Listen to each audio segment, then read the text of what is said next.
Hello and welcome to True Seeker TV's first review video. Now, I'm excited.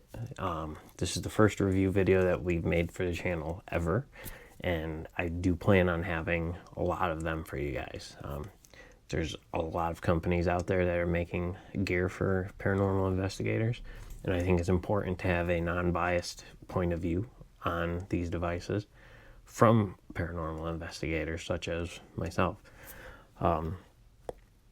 With that being said, today's review is going to be on Gec Paratech gear. GEMMA makes all of her gear by hand. And for today, I have the Spirit Tap, the Spirit Chat V4, and the Spirit Music. I also have on display some of her glow-in-the-dark cat ball stands. We'll get into those a little closer and why I like the glow-in-the-dark features of some of her gear. So first and foremost, what I wanted to talk about is what is ITC? I typed a little something up. It's a little long, but bear with me. I think it is a very good explanation of exactly what ITC means. So what I have is ITC is an abbreviation for the term instrumental transcommunication. The term describes communication with non-physical entities through electronic devices. ITC can be described as the use of tape recorder, TV, radios, cameras, telephones, computers, tablets, and other electronic devices with the intent to get meaningful information from beyond, such as voices, images, text, things along those lines.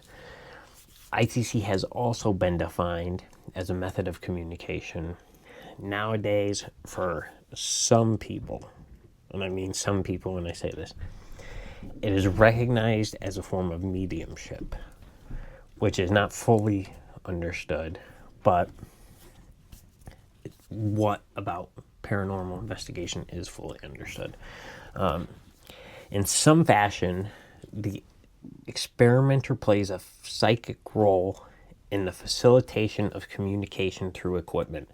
It can be through a form of creation, whereby the mind and inherent psychic abilities of the experimenter/medium play a part in the manifestation of phenomena in electronic devices.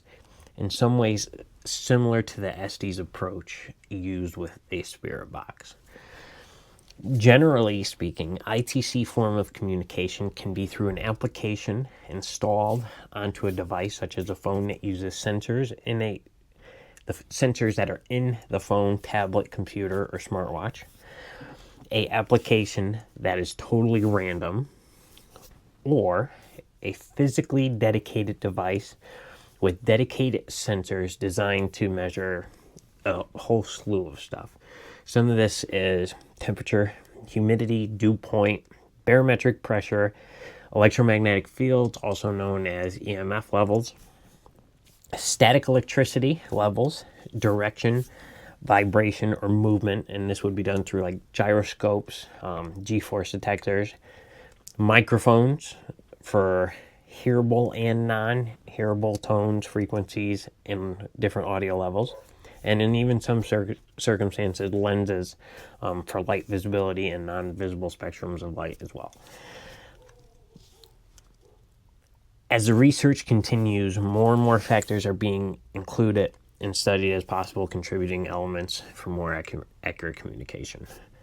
Now, in the case of dedicated devices with these sensors, or an application on a phone with access to some of these sensors, it's believed that the spirit or entities that are being communicated with can either alter or change any one of them or multiple of these environmental elements or factors, causing the device to display and speak a word or phrase from a data bank that would correlate to the changes measured. On the other hand, The many different ITC apps that would be installed onto a phone or a tablet can also just slice speech into fragments, and like tuning a radio, produce short sounds as the dial moves. In some apps, this is a totally random, but in other instances, some of these apps also do bring the changes detected by these sensors into that equation. And I mean, they've even gone as far as utilizing AI to help generate these responses. And the AI would be using speech fragments, potentially allowing the user to perceive communication. However, the devices or apps are not intended for all users. Okay.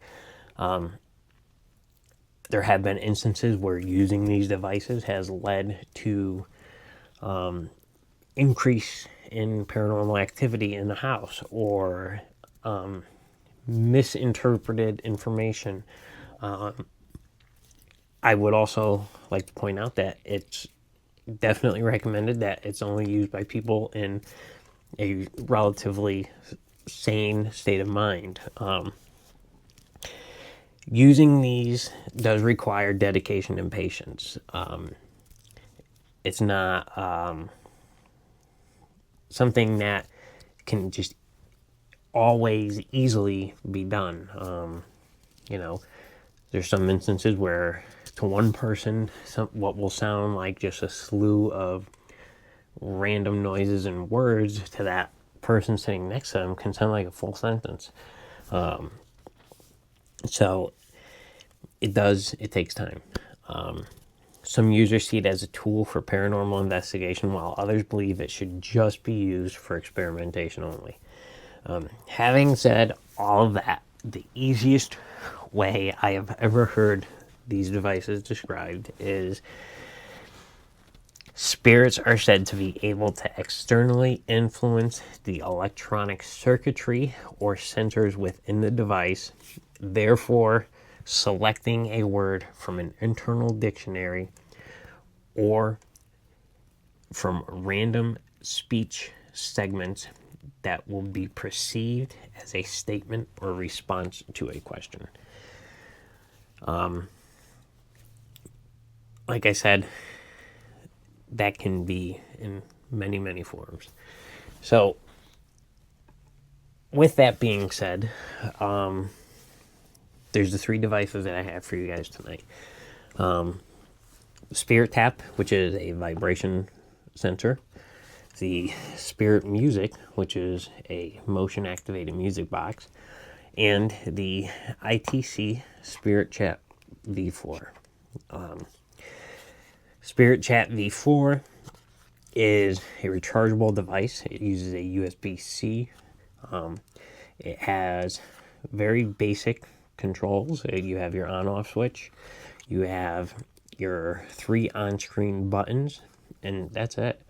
The way it would work is when it's powered on, you would set it down and let it calibrate. Once the device goes through its process and fully calibrates, what will happen is the magnetometer that's in this device will start measuring magnetic fields, and it changes in these fields. Now, those changes would trigger a word to come up on the screen, and at that time, in the center of the screen, there would be a list of words. In the bottom corners of the screen, you would have a number for the amount of words or signals that have been produced so far during that session. And in the other corner, you would have your battery. On the screen, there are those 3 buttons. The left button would be for volume down. The right button would be for volume up. And the center button is to just wake the screen. The nice feature about this is it will go to sleep where the screen will die down, but it'll still be measuring. When a word is chosen, the screen will light up, and you can see how that would work. Other than that, she does have numerous designs for the cases that she puts on these. This one is also glow in the dark, like the stands and the music box that I have from her. The nice thing I've come to find with the glow in the dark option is when putting devices around the room, for the most part, you tend to remember where your devices are. There are some instances where you may forget, and stepping on some of these or knocking these over can be quite pricey in some instances. So with a quick flash or charge, some can say, from a torch or a flashlight, you can charge these up and they will glow relatively or pretty impressively bright for quite some time. The other cool thing about glow in the dark stuff is it can be used as a identifiable factor in communication. For the stands, you can talk to the spirit or entity and say, can you light up the balls that are on those glowing stands in the corner of the room? Or do you see the glowing box on the table? Please try to communicate with us through that box. Really, it's just a pretty unique way to be able to, point things out, remember where things are, and they're just cool too. But with that being said, I really hope you get to check this out. All of these devices that you see from GEMMA are available on gecparatech.com.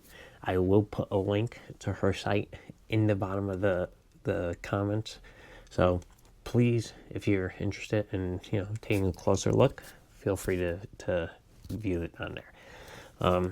With that being said, before we go, some people have asked what is the tones of the music box. So her music box, the song that will play when this is triggered will sound something like this.